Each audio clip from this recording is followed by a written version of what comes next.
Satu report lagi Om, siap? Ayo, aman. Bentar. 1, 2, oke. Ini kebanyakan semua kan report HR ya. Oke, satu report HR. Cindy nomor di sininya Cindy. Coba. Cindy siap untuk share screen? Bisa. Oke. Tapi lewat HP. Oke. Cindy coba ke halaman berikutnya deh langsung Cindy. Cindy sekarang apa nih? Kuliah atau sudah lulus? Sebenarnya udah lulus sidang bulan Agustus, tinggal nunggu wisuda, tapi udah ada pengalaman jadi coach sama trainer. Tapi bingung. Saya mau daftar. Sebenarnya udah mulai daftar kerja mulai Januari ini di HR recruitment sama trainer. Saya juga ada pemikiran buat daftar kayak manajemen trainer, tapi fokusnya ke HR kayak gitu Pak. Tapi saya tuh kemarin tuh udah diskusi sih sama orang tua gitu hasilnya. Tapi saya tuh masih bingung, ini saya benar-benar cocok atau enggak karena masih bingung. Ya saya ada minat ke HR, tapi kayak ya ragu-ragu gitu karena kan HR tuh ada yang saya daftar sebelum itu generalis sama rekrutmen tuh saya masih ada kurangnya sedikit-sedikit gitu. Kamu lulusan apa sih? Lulusan apa? Psikologi. Psikologinya Pio. Ya lebih banyak di situ pengalaman saya Pak. Ayo Om, lanjut Om. Oke, tadi yang cukupan semua sudah masih ingat Cindy? Artinya ya situasional kan? Ya, situasional ya. Jadi kamu bisa lihat ya di sini kamu nggak konsisten untuk semuanya. Artinya kamu bisa dua sisi. Kadang bisa respect, kadang nggak. Kadang bisa sadar diri, kadang nggak. Kadang bisa mau konsisten bimbing, kadang nggak. Ya, oke? Nah, terus kamu ini orangnya ya taat aturan, nggak panikan. Terus kalau mengelola tuh kuat. Oke? Hanya kamu orangnya pilih kasih. Terus juga orangnya kompromisnya terlalu tinggi karena jadi nggak menegakkan aturan dan diplomatis. Oke. Nah, jadi ya kalau untuk bimbing orang sih ya ini masih cukupan sih, masih ada potensi.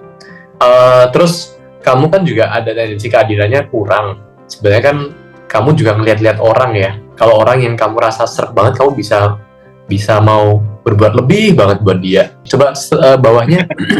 Oke, motivasimu, kepuasan dan rasa sosial ya. Oke.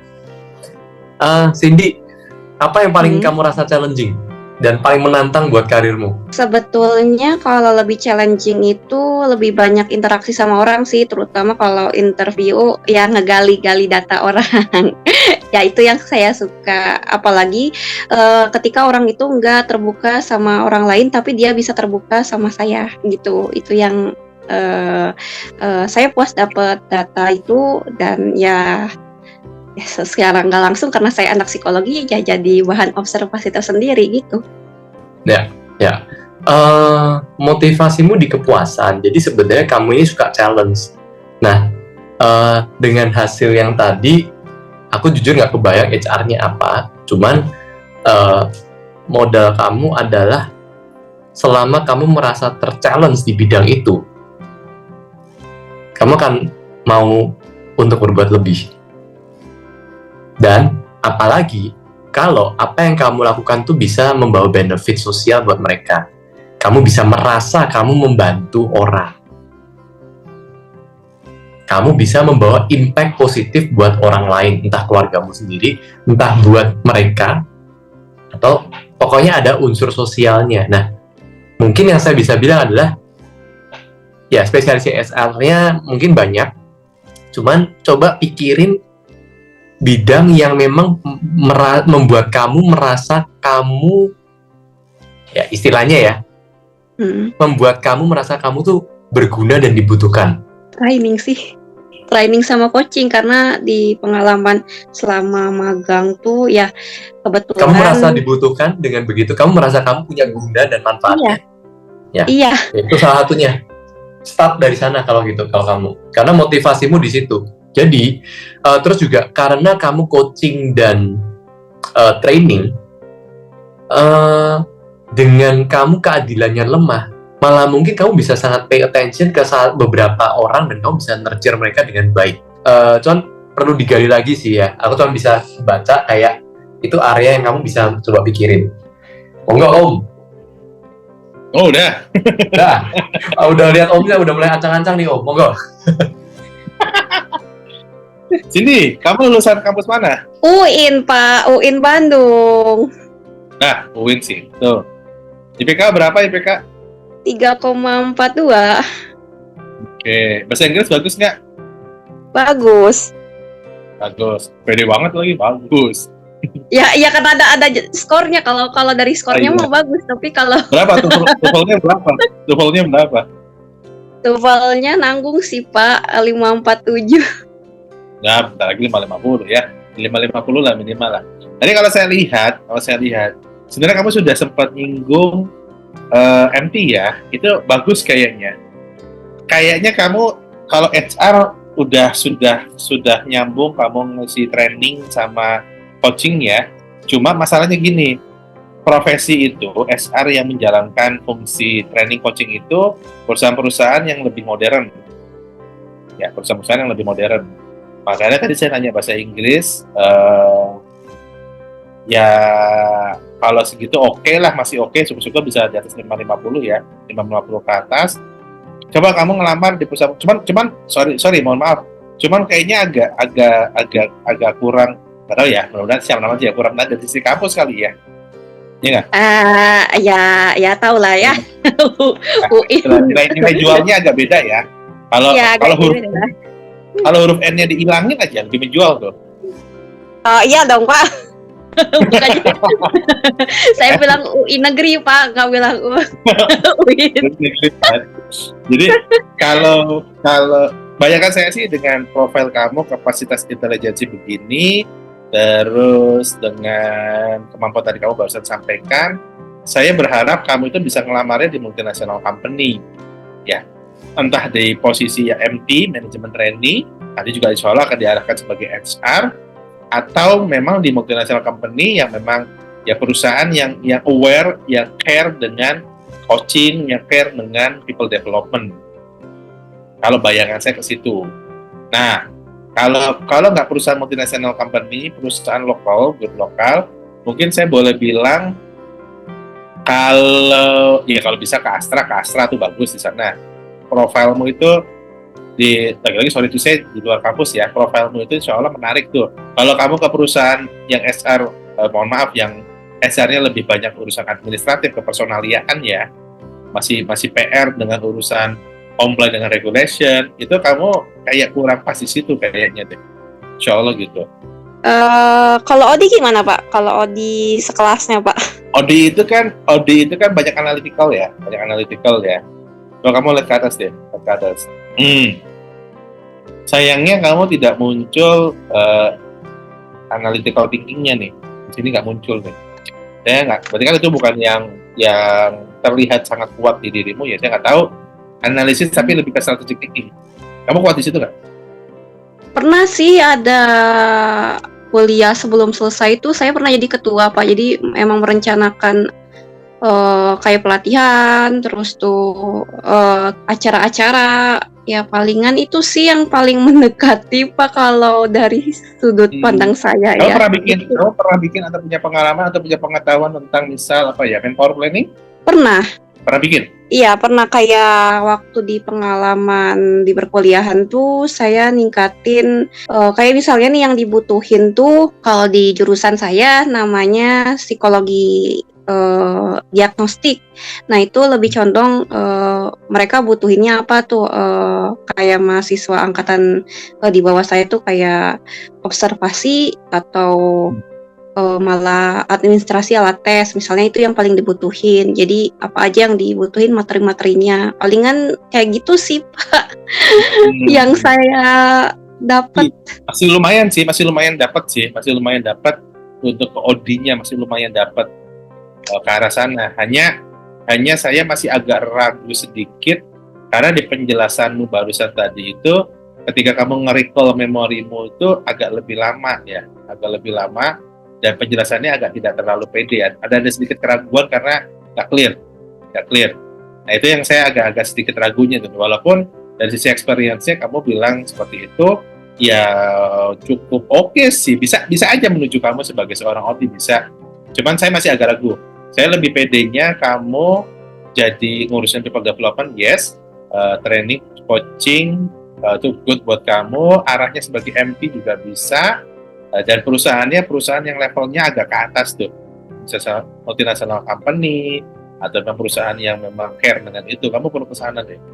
Audi pun juga sama, Audi itu juga perusahaan yang sudah menengah ke atas, Audi. Maka kamu jangan ngelamarnya, kalau saran saya ya, bukan ngelamarnya di perusahaan-perusahaan yang ya asal ngelamar aja, perusahaan manapun, enggak sih kalau menurut saya. Kamu butuh pilih-pilih. Tapi di luar itu tentu hard skill-nya juga perlu dimatangkan ya. Karena memang MT, OD, HR yang tadi saya bilang di di multinational company itu skill-nya skill keren-keren itu yang diperlukan. Gak ala kadarnya. Kalau kamu ada rezeki bisa nyari sertifikasi, misalkan sertifikasi coach gitu ya, atau kamu bisa ngambil course yang dari luar negeri, nah itu silahkan coba ambil deh untuk memperkaya dirimu. Atau kamu juga bisa masuknya ke perusahaannya yang startup yang memang dia sudah lebih established. Kamu juga bisa masuk ke sana insya Allah. Dengan bekal bahasa Inggrismu yang cukup oke, kemampuanmu barusan pada soft skill seperti ini, bisa ke sana. Tapi kalau kamu ke perusahaan-perusahaan yang menengah ke bawah, kayaknya kamu keteteran malah. Nah, iya sih. Dengan yang urusan administratif remeh-temeh begitu, kayaknya males ya. Oh iya dong Pak. Jujur aja Mas. Makanya kamu perlu memantaskan diri secara karakter. Kamu cocoknya yang menengah ke atas nih, tapi kamu perlu memantaskan diri dengan hard skill-nya, dengan tadi kemampuan bahasa, lain-lain gitu. Oke? Oke, Pak. Kalau rekrutmen cocok juga kan Pak atau enggak? Rekrutmen. Saya malah agak merasa kurang ya rekrutmen ya. Kayaknya saya ya. Kayaknya kenapa kurangnya ya? Nggak tahu, kayaknya orang kayak kamu bukan yang betah lama di rekrutmen juga sih. Mungkin bisa sih berdasarkan jurusanmu ya, tapi mungkin bukan yang kamu enjoy lama kali ya. Gimana menurutmu sendiri? Ya, sebetulnya sih karena kemarin banyak ikut latihan seputar rekrutmen, terus sama ada pengalaman wawancara kandidat, kayak misalnya kandidat calon volunteer ya, ada minat ke situ Pak sebenarnya, tapi ya bakal lama nggak? Kamu suka interview terus nggak? Atau lebih suka tadi ngolah data kah? Atau lebih suka ini kalau saya lihat kompetensimu kepatuhan, tenang dalam tekanan, koordinator. Udah people development aja. Oke, bakal kayak gitu. Nah, karena tadi mungkin kesimpulannya juga karena ada dorongan untuk mau membantu orang. Jadi mungkin itu yang paling jadi penggeraknya siapa nih? Cindy ya? Iya. Jadi itu yang bikin kamu puas ketika kamu kalau merasa bisa bantu orang, kamu ada kepuasan juga di sana. Jadi mungkin kalau people development ya itu jadi satu hal yang positif juga ya. Jawab Cindy? Kayaknya terjawab sih. Makasih banget jadi biar bisa yakin. Ini aku coba bantu jawabin beberapa yang di chat ya, takutnya kelewat. Bentar, yang belum terjawab nih. Rizky kurang satu nih, motivasi keuntungan manfaat sama apresiasi ya munculnya ya. Jadi kalau ada yang munculnya keuntungan manfaat, sebenarnya gini, keuntungan manfaat itu motivasi yang transaksional. Mudah, ya udah, yang penting untung ruginya apa jelas. Tapi paling rawan kenapa? Karena kalau kamu sudah ngerasa nggak menguntungkan, kamu akan males. Nah masalahnya batasan untung ruginya lebar atau dikit. Karena kalau terlalu kecil, jadi terlalu perhitungan. Ya, terus juga kalau yang kamu cari itu apresiasi. Jadi sebenarnya kalau kamu berhasil melakukan sesuatu, orang say thank you ke kamu aja itu sudah cukup. Asal transaksinya jelas. Kalau kamu di sana. Oke. Terus ini ada Marani Fitri, di bagian lemah, ketenangan tertekan. Kamu lulusan komunikasi, ingin switch karir, sebenarnya kerja di dunia CS. Cocoknya gimana? Ini nggak bisa dijawab kalau cuma pertanyaan seperti ini, karena perlu dibedah, lihat reportnya ya, dan perlu tahu konteksnya. Jadi ini nanti coba ikut kalau pas ada sesi berikutnya, karena bakal panjang. Terus tadi Rahayu udah sempat aku jawab di chat, karena Rahayu tadi kan munculnya ada penegak aturan di kekuatan, terus keadilannya kan lemah ya. Jadi pada dasarnya kamu orangnya memang konfront, cuman ada unsur pilih kasih. Jadi kadar tegurannya itu bisa beda. Ada yang bisa brutal banget, ada yang negurnya kalem, tapi tetap ditegur. Gitu. Untuk yang Rahayu ya. Itu bedanya, itu tentang keadilan dan penegak aturan.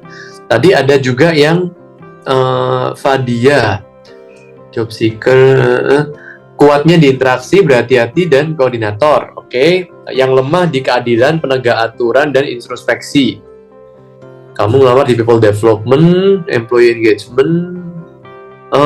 Ya ini juga harus nanti dibedah. Cuman kalau lihat interaksinya muncul di kekuatan dan koordinator, ya sebenarnya kamu pada dasarnya kan interaktif ya. Mungkin kerjaan-kerjaan yang butuh berhubungan dengan orang, butuh pendekatan yang lebih personal, bukan yang terlalu saklek, itu kamu bisa pertimbangkan. Cuma nanti perlu dilihat ya, kamu seberapa kuat menghargai orang lain, seberapa kuat dorongan membimbingnya. Marani, kolektor, loyalitas, kepatuhan, lemah di ketenangan saat tertekan. Itu bagaimana? Ini mungkin harus tahu konteks pertanyaannya, karena agak sulit kalau cuma itu aja, jadi perlu tahu. Margareta, lulusan hukum tapi lemah di keadilan, kepatuhan, dan penegak aturan. Lulusan hukum, ya nggak ada salahnya. Maksudnya lulusan hukum tidak selalu keadilannya tinggi. Nanti mungkin juga bisa di garis. Teman-teman perlu bedakan ya antara kriteria pekerjaan dengan kondisi kalian. Yang dibaca di hasil captionnya kalian itu kondisinya kalian. Kondisi kalian nggak ideal dengan kebutuhan pekerjaan, ya bisa aja memang begitu. Nah, tapi saya sudah lama berkecimpung di dunia HR. Nah, apakah dunia HR hanya membutuhkan sikap itu saja? Sekali lagi, bidang HR banyak.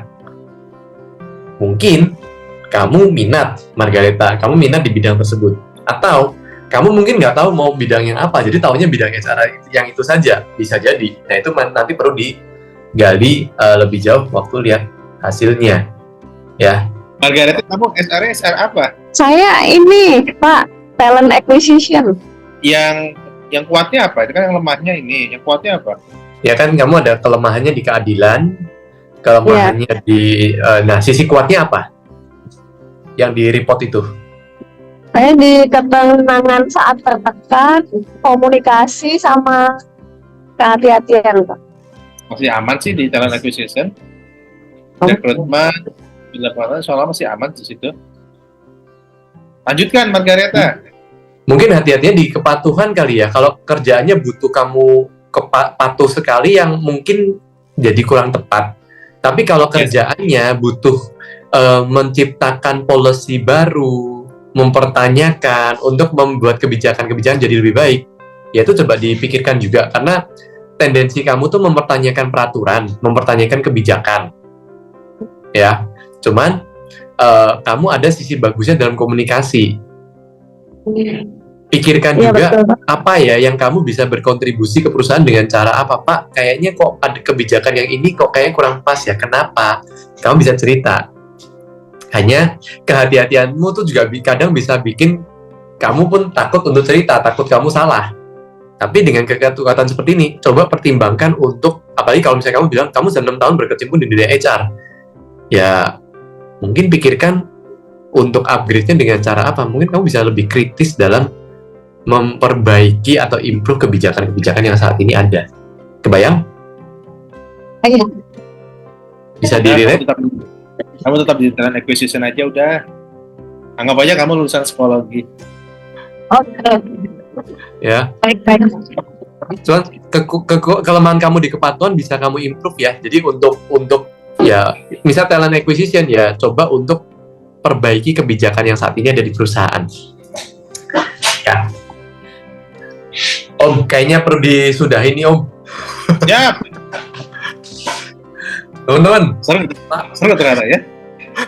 seru. Teman-teman, maaf nggak semua bisa kebahas hari ini ya. Tujuannya kita adalah kalian bisa setidaknya bisa segera lebih cepat paham diri sendiri untuk memantapkan karir ya. Dan untuk bisa ke sana ya memang kita perlu lihat report yang detail supaya kita bisa banyak yang dibahas. Nah, sebelum kita tutup, boleh ada yang mungkin mau share di chat atau unmute apa yang kalian pelajarin dan paling insightful di malam ini buat masukannya ke saya dan Pak Himawan. Ada? Pak Wahyu, knowing ourselves is important for boosting career. Yes, ini benar banget. Banyak kita sebelum ini pernah ada case ya Om ya, yang berkarir di bidang yang kebetulan sikapnya nggak di situ ya. Waktu itu apa? Lulusan hukum juga sih Mas waktu itu. Lulusan hukum, tapi nggak cocok di bidang hukum. Ya, betul. Cindy lebih makin tergambar mau kemana, nggak nyangka disaranin Om Hima ke perusahaan menengah ke atas. Ya, daripada kamu lagi stres sendiri. Ya. Nah, teman-teman, paling nggak ini tujuan yang kita berdua ya ingin waktu mau ngadakan sesi ini sih, karena harapannya teman-teman jadi bisa tahu tentang kalian sendiri gimana. Saya di Kevin bisa bacain tentang hasilnya yang muncul, cuman secara HR saya nggak ngerti. Om Himawan bisa kasih kalian insight-insight yang banyak seputar HR. Nah ini kita coba gabungkan supaya teman-teman bisa dapat dapat insight yang jauh lebih banyak. Ya. Om, kata penutup Om. Oke, penutupnya adalah jangan terpaku dengan jurusanmu. Jangan merasa jurusanmu ini maka kamu harus berkarir sesuai dengan jurusanmu. Belum tentu. Karena bisa jadi kamu waktu milih jurusan nggak benar. Ya, Rizky, kalau boleh saya minta hasil tesmu dong, share ke WA saya ya. Saya pengen lihat juga. Sama CV kamu juga deh, biar saya lihat juga. Oke? Siap. Manggo Om, saya balikan ke objek. Siap. Kalau ini ada yang chat lagi. Erlin bisa fokus kelebihan mandiri, spesialisasi HR. Yes, betul.